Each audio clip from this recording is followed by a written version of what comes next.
نظر ڈالتے ہیں دلچسپ و عجیب خبروں پر۔ چین نے زیر زمین انتہائی گہرائی میں ایک جدید لیبارٹری تعمیر کی ہے تاکہ وہاں ڈارک میٹرز تاریک مادوں کا مطالعہ کیا جا سکے۔ سطح زمین سے 2400 میٹر نیچے DURF نامی یہ سہولت دنیا کی گہری ترین زیر زمین لیبارٹری ہے۔ جنوب مغربی چینی صوبے سچوان کے نیم خود مختار پریفیکچر لیانگ جن کے جمپنگ پہاڑ کے تلے دلیری اور ہمت پر مبنی یہ پروجیکٹ دسمبر 2020 میں سنگھوا یونیورسٹی میں Yalong river hydro power development company limited نے شروع کیا تھا۔ یہ پروجیکٹ چین کے متعلقہ فرنٹیئر فیلڈ جیسے کہ particle physics, nuclear straw physics اور لائف سائنسز کے شعبے میں تحقیق کو سہولت فراہم کرنے کے لیے ڈیزائن کیا گیا۔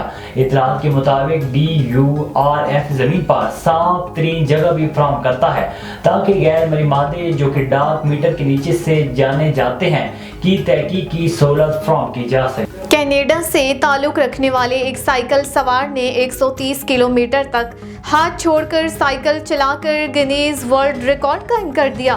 گینیز ورلڈ ریکارڈز کے مطابق کینیڈا کے صوبے البرٹا سے تعلق رکھنے والے رابرٹ میرے نے 5 گھنٹے اور 37 منٹ تک ہاتھ چھوڑ کر سائیکل چلائی اور 130 کلومیٹر کا فاصلہ طے کرتے ہوئے ریکارڈ اپنے نام کیا۔ رابرٹ میرے نے گینیز ورلڈ ریکارڈ سے گفتگو کرتے ہوئے کہا کہ ریکارڈ کی کوشش سے قبل انہوں نے سائیکل کا ہینڈل استعمال کیے بغیر سائیکل چلانے کی خوب مشق کی۔ انہوں نے مزید کہا کہ اس طریقے سے سائیکل چلانا ان کے لیے زیادہ آرام دہ ہے۔ اس دوران وہ ٹیکسٹ کر سکتے ہیں، گانا بدل سکتے ہیں، بستے سے چیزیں نکال سکتے ہیں۔ اس صلاحیت کو وہ اپنی دوسری فطرت سمجھتے ہیں۔ امریکی ریاست آئیڈاہو کے ایک شخص نے کم ترین مدت میں کاغذی ہوائی جہاز کو طے کر کے ہوا میں پھینکنے کا نیا عالمی ریکارڈ قائم کیا ہے۔ امریکی میڈیا کے مطابق ڈیوش نے 6.15 سیکنڈ کی قلیل ترین مدت میں یہ کارنامہ انجام دیا۔ Record keeping organization Guinness World نے ٹائٹل ہولڈرز کو 7 سیکنڈ کے پچھلے ریکارڈ کو توڑنے کا ایک چیلنج جاری کیا تھا۔